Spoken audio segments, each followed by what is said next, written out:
এ বাড়িতে কেউ আছে? এ বুড়িমা, আমি পলাশ। এ বাবা তুমি? আমি শহর থেকে এসেছি এই গ্রামে। কোথায় থাকবো তো কিছুই বুঝতে পারছি না। যদি তোমার কাছে একটু আশ্রয় পেতাম ভালো হতো। তোমাকে দেখে তো আমার ভদ্র ছেলেই মনে হচ্ছে।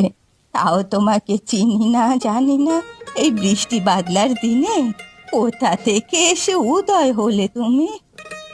আমি শহরে থাকি বুড়িমা। শহরে থাকতে ভালো লাগে না বলে বর্ষার সময় আমি একটু গ্রামে এসেছি ছুটি কাটাতে। কিন্তু কোথায় থাকবো কিছু বুঝতে পারছি না।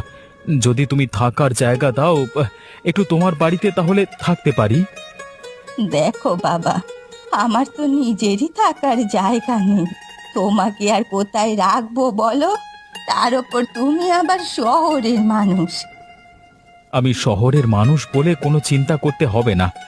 আমাকে যেখানে থাকতে দেবে সেখানেই থাকবো।